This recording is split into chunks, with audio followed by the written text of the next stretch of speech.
a lot of questions about immigration law and practice are as as the nature of our show. I want to get into how you balance, and first of all, how you got to university position and also politics. But I guess one more question, two more questions. What do you to keep track of all this? Do you have any KPIs or measurements that you use to keep track? So my law partner handles like the official books.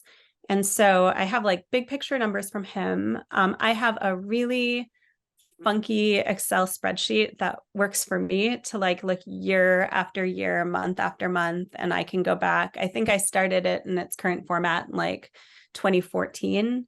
So I can do comparisons. My one of my wonderful associates, who I hope will be my law partner in the not so distant future, she's utilizing our new software that we've gotten in the past like year and a half to do more breakdowns of revenue by attorney Mhm. who's generated it. And so she's doing some additional number crunching that I think is helpful just so that we can understand who's bringing in what type of work and how much work, and that we can compare that also with like our staffing levels, because we're definitely pretty dynamic in terms of what our staffing levels are and if we ever need to staff up.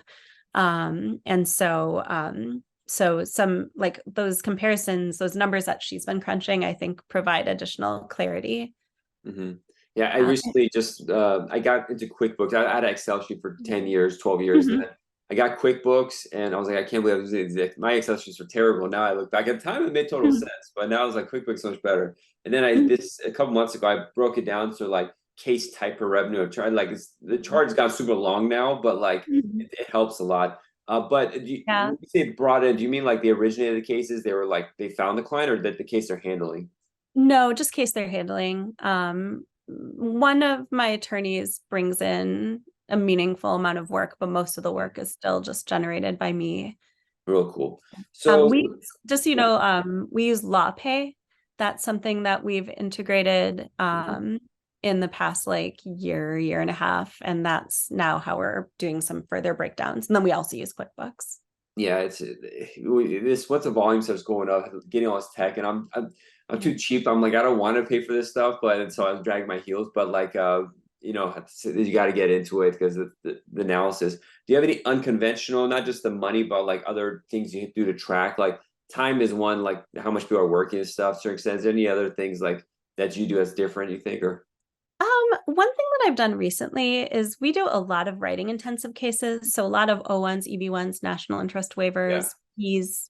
Um, and I have had this sense for a while, like as we've transitioned from me doing most of the case management and writing on those cases, like in the beginning, to like having a paralegal and me, and now having like me and an associate and a paralegal, and sometimes a contractor. And so I've had this real sense as we've added more layers that that part of our practice has become painfully inefficient Hmm. and not profitable.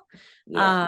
And so over the last year, I've been really looking at that and looking at, like, I've asked for more information from the attorney who works mostly on these cases around timelines, like when did we open up our cases, when are we filing them, and just trying to dig in based on those numbers to figure out how long is it taking on average, how much money are we charging, and how do those two things align. And basically what I found out that was like I intuited, but I Mm. was like, I'm basically bringing in this money to pay people to do these cases. And I'm Yeah. like, that's not how that's supposed to go down. Like you're supposed to actually like make money. Like they're hard cases. Like I'd like this to be profitable. And it's a big part of our practice. So I think that was just something I decided to do, was ask the attorney. I had her give me, when did we open every single case that we filed this year? I asked her in July. And so from January through July, we could look at when did we open, when did we file? And that provided a helpful picture, and it allowed us to have some more concrete conversations about why is it taking so long? What is it about our process and our approach and delegation? And, like there's always this real tension, and maybe in all areas of law, but I feel it really in immigration law, between efficiency and attention to detail.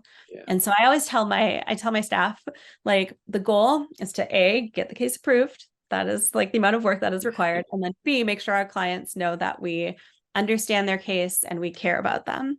And I was like, anything you're doing that is beyond those two objectives is like a waste of time.